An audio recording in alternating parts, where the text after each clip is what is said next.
Bonjour ou bonsoir, bienvenue sur TV5 Monde et dans le magazine de l'art de vivre Nec Plus Ultra qui aujourd'hui se met à l'heure chinoise en ce début d'année du cheval. Et d'ailleurs, pour nos amis chinois, ni yao. Voici le sommaire. Un grand quotidien français fait découvrir aux Chinois le vrai chic parisien.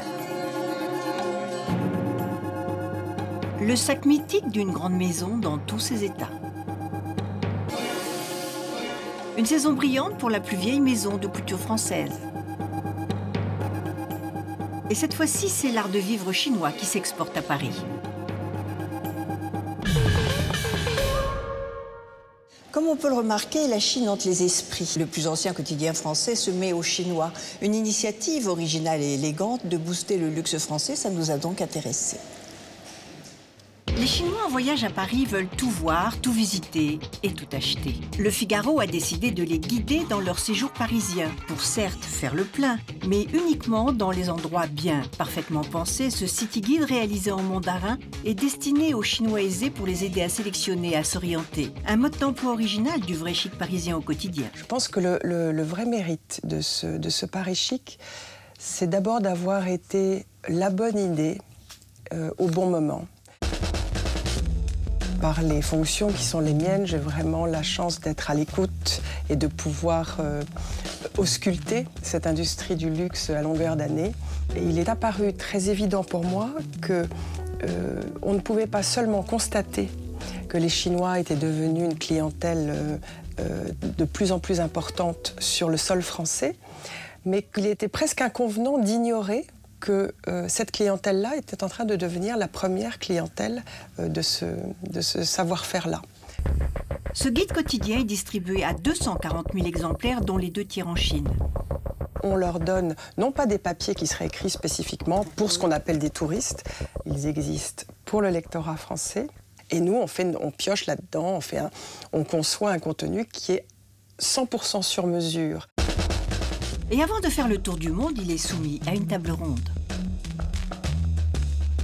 La connaissance que nous avons de ces nouveaux lecteurs chinois, elle se fonde d'abord sur l'écoute très attentive que nous avons de la part de ceux qui nous font l'amitié, la gentillesse et la confiance de bien vouloir faire ce petit travail, ce petit homework.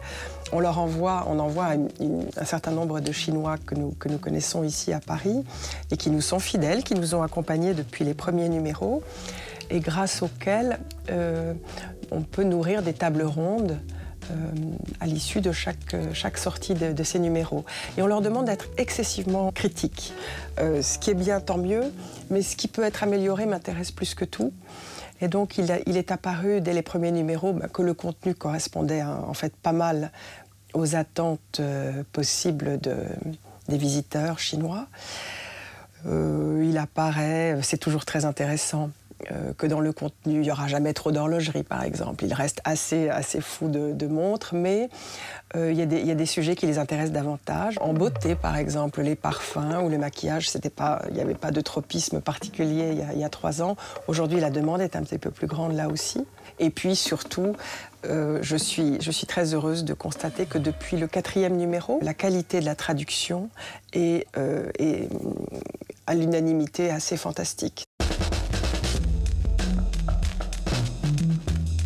Je pense que si ce pari est à ce point réussi et que c'est un tel succès aujourd'hui, c'est aussi parce qu'on a attaché évidemment au fond de cette offre une grande attention, ça je l'ai expliqué, mais la forme m'apparaissait tout aussi importante. Et le fait d'avoir travaillé de façon très très poussée avec mon directeur artistique Christophe Brunkel, auquel il faut rendre hommage, et avoir fait le choix d'un illustrateur qui va venir ponctuer chaque page de dessins qui sont intégralement imaginés pour s'harmoniser au contenu, d'avoir fait ces unes qui sont complètement conçues à la main, c'est sans précédent, c'est-à-dire que là on s'inspire de personne et on crée. Et c'est pas un hasard si on donne le meilleur de nous-mêmes à un lectorat qui a été, je pense, assez sous-estimé, dont on s'est dit un peu, de mon point de vue, un peu trop facilement, un catalogue de cadeaux suffira. Les paris de la qualité et de l'élégance sont primés. Il faut croire que c'est décidément les clés du succès. C'est intéressant de constater, après 3 années de publication et donc d'existence, de voir que ce goût évolue, évolue assez vite d'ailleurs. C'est-à-dire que les plus grandes marques ne sont plus finalement les seules qui seraient recherchées une fois.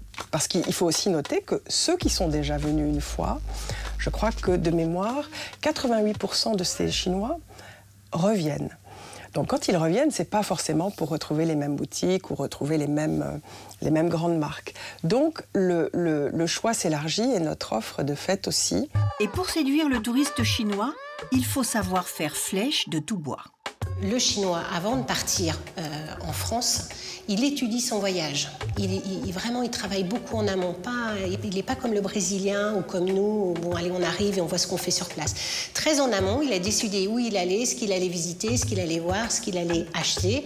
Et donc, il était important de diffuser en amont et de toucher justement cette cible de Chinois privilégiés, de classe moyenne, qui a son visa en main, qui va voir son tour opérateur et qui book son voyage. Voilà, donc on est diffusé en amont auprès des partenaires, les voyagistes, les distributeurs de visas, les ambassades, les consulats, voilà, dans le seul but, mais quel but? De filtrer en fait notre audience et d'avoir vraiment ceux qui sont sur le point d'arriver chez nous.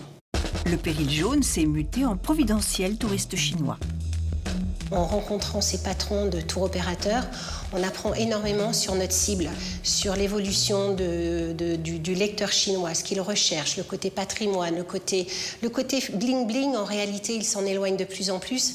Il veut des sagas, il veut comprendre, il veut s'imprégner en fait de style de vie à la française. Mais pourquoi, me direz-vous, un support papier à l'ère des tablettes? N'est-ce pas une entreprise un peu obsolète pour un guide que le papier pourrait classer hors jeu? C'est aussi pour mon métier un moment important aujourd'hui parce que les Cassandres annoncent un peu facilement la mort du papier, et spécialement celle du papier journal. Et je pense qu'avec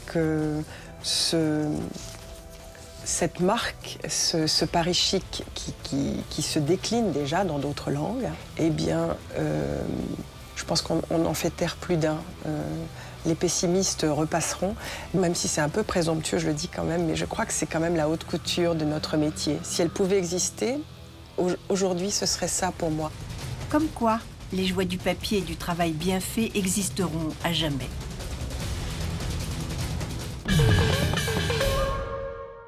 On reste en Chine. Une grande maison de couture française a mobilisé Hong Kong avec une exposition assez extraordinaire. La structure, le sac porté par Lady Di, mais en géant. À l'intérieur, les œuvres de 80 artistes internationaux qui se sont amusés à réinterpréter le mythique accessoire. Ça s'est passé il y a quelques semaines, mais il n'y avait aucune raison que ça reste entre nous. Visite. L'exposition itinérante Lady Dior As Seen By s'installe quelque temps à Hong Kong avec les œuvres de 80 des plus grands artistes internationaux. Depuis son origine, la maison entretient des liens étroits avec le monde de l'art. Galeriste avant de devenir couturier, Christian Dior exposait les œuvres de Marx Hens, Man Ray, Giacometti ou Dali, dont il fut le premier à présenter les fameuses montres molles. C'est à cette passion que la maison a voulu rendre hommage avec cette exposition. Créé en 1995 pour Lady Diana, en visite à Paris, le sac Lady Dior devient vite mythique et se vend à 200 000 exemplaires en 2 ans.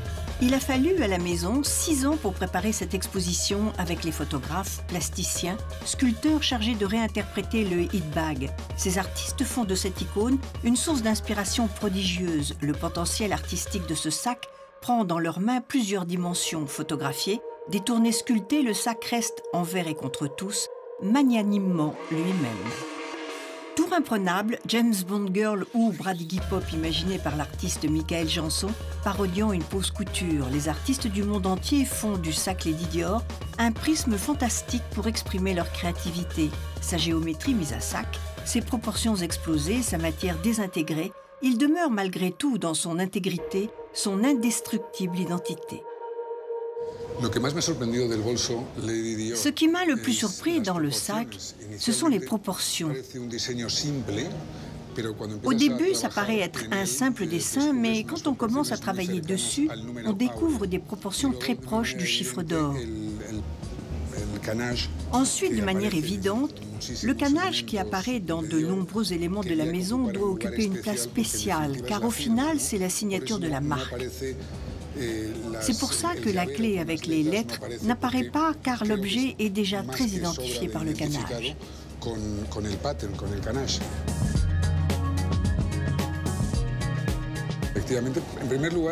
Évidemment, ça aurait pu être fait avec un autre matériel, moins noble que l'acier inoxydable, mais il a été voulu que ce soit aussi luxueux à l'extérieur qu'à l'intérieur, même si personne ne le sait. Cela identifie aussi la marque.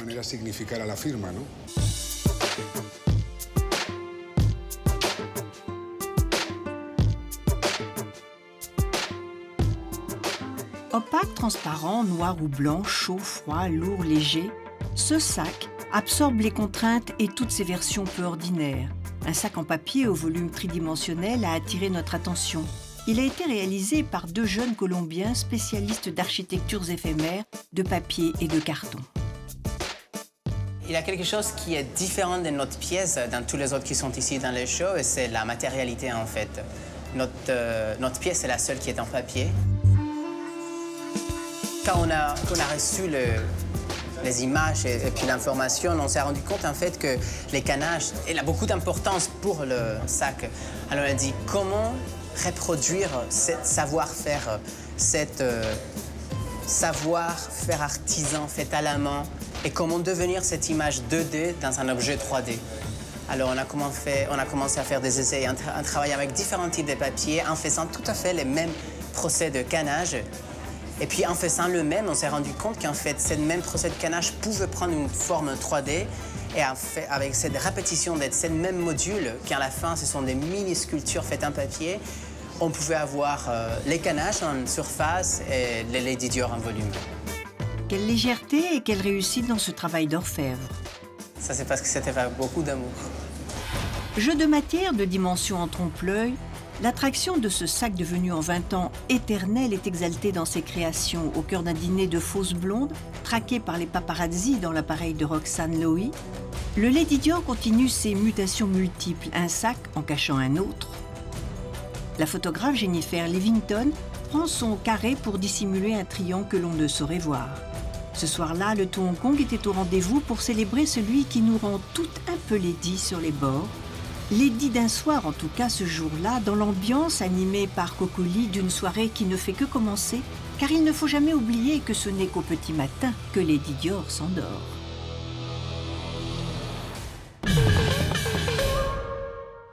La mode aujourd'hui est signée Lanvin, prêt-à-porter masculin et féminin. C'est donc très créatif et très parisien.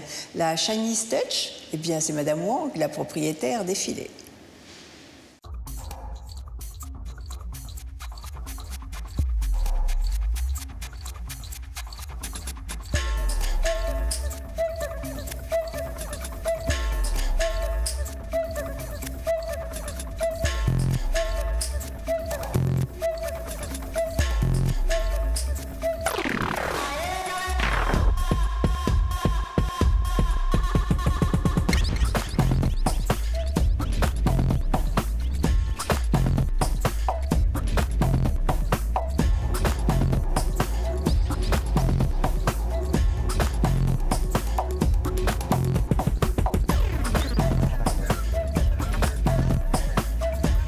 Je pense qu'on a besoin de la brillance, on a besoin de cette brillance aujourd'hui. Moi j'ai besoin, le monde a besoin. C'était un travail que j'ai commencé, ça fait quelques mois, dans des usines en Italie. Et j'ai vu des bobines, des milliers de bobines qui créaient des mètres de tissu. Et ces tissus, c'était presque une sorte d'hommage au tissu cette fois. Et c'est des tissus que peut-être dans 4 ou 5 ans ne vont plus exister. Alors je les ai amenés. Et c'était juste pour moi une sorte d'hommage déjà au tissu et aux gens derrière. Parce que nous, dans la mode, on pense que ce qu'on fait, c'est que des images. C'est pas que des images. On n'est pas juste une industrie d'images. On est aussi une industrie de gens qui créent ces images. Alors c'était ça, et la brillance, et les tissus, et les lumières ici qui étaient entourées par les néons. Alors on a aussi illuminé l'Odéon, alors c'est pas juste le défilé, mais c'est aussi les gens qui sont une partie de cette industrie de mode.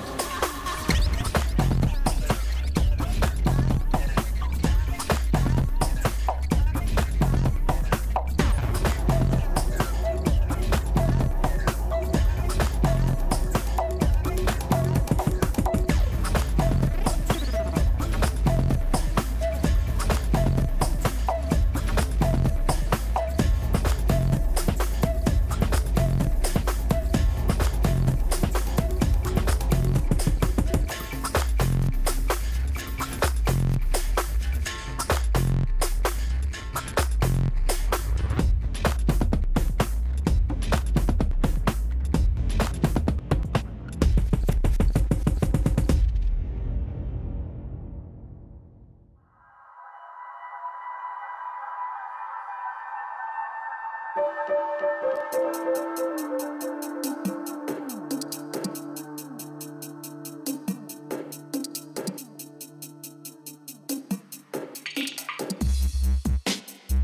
j'ai commencé chez Lanvin, c'était il y a 7 ans, il y a 8 ans, il y a bien longtemps. Ce que j'ai essayé de faire, c'est introduire un aspect mode. Car à l'époque, il n'y avait pas... Je voulais que ce soit plus fashion, plus streetwear, plus sportswear.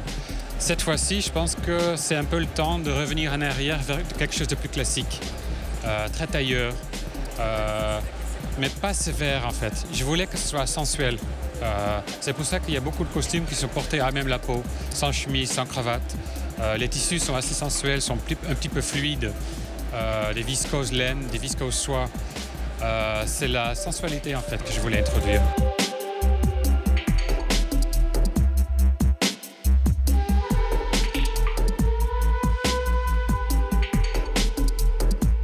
La mode aujourd'hui est très visuelle. Tout doit être fait pour l'écran. Comment ça rend sur la photo. C'est presque comme si la photo est plus importante que le vêtement. Et moi, je voulais revenir au vêtement. On a enlevé l'écran d'ordinateur en fait dans le studio et on a commencé à regarder avec les yeux.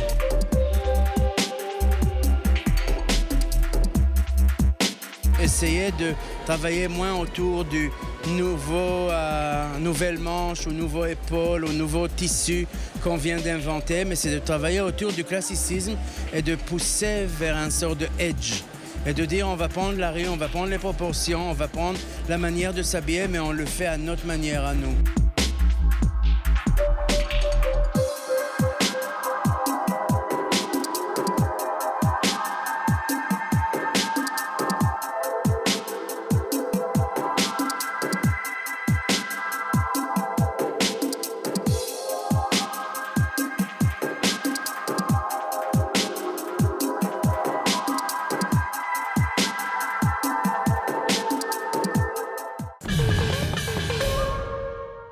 Éblouissant, mon cher Albert, Xingxia s'est enfin installée à Paris. Créée en 2007 par Hermès, la marque permet d'insuffler la philosophie du célèbre sellier parisien en Chine et de revaloriser son artisanat. Cela donne une élégance assez épurée. Rencontre. Née de la collaboration entre la designer Jiang Qiong-er et Hermès, la maison Xingxia se consacre à l'art de vivre chinois, mêlant savoir-faire ancestraux et créations contemporaines. Mobilier, bijoux, accessoires et vêtements composent ses collections. Chaque création est le fruit de ce flux d'énergie que le passé insuffle au présent dans un renouvellement permanent, un artisanat d'excellence qui met en avant aussi bien l'innovation que la tradition. Après Shanghai et Pékin, Xingxia ouvre son premier magasin hors de Chine, rue de Sèvres à Paris. Mais avant tout, il s'agit d'éclaircir définitivement d'éventuels malentendus et afin que tout le monde parle de la même chose, comment ça se prononce?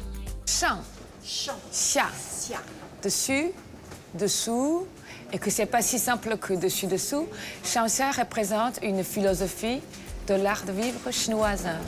Parce que dans notre très ancienne philosophie, dans la vie, il y a en permanente deux opposés qui existent. Le ciel, la terre, la tradition, la modernité, les travails des mains et la technologie. Donc, il ne faut pas dire que j'ai choisi quel. C'est en permanence, il faut les faire rencontrer et trouver un équilibre, une harmonie. Ce qu'on propose, c'est un art de vivre, de l'art de lenteur, l'art de raffinement. Parce qu'aujourd'hui, je trouve que tout va vite dans la société. La notion du temps, c'est dans l'immédiat. Mais de temps en temps, ça nous fera beaucoup de bien si on prend un peu de temps, un peu en lenteur, autour d'un très bon thé, avec les amis, la famille. Née à Shanghai, Jiang Qiong-er est la petite fille d'un peintre et d'un architecte. Dès son plus jeune âge, elle est initiée à la peinture et à la calligraphie. Titulaire d'un diplôme d'art appliqué, elle intègre à Paris l'École nationale supérieure des arts déco. On comprend alors pourquoi ses travaux croisent les techniques et entremêlent si bien les références.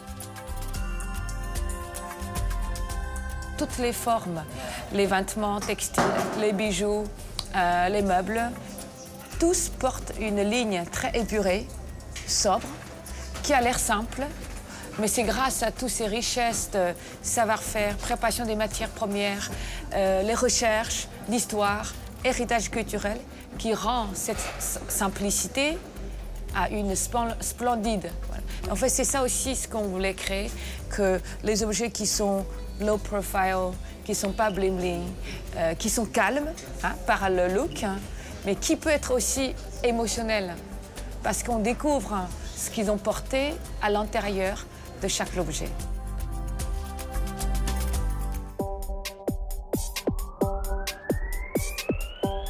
Deux choses ont commencé, la valeur, philosophie de la maison.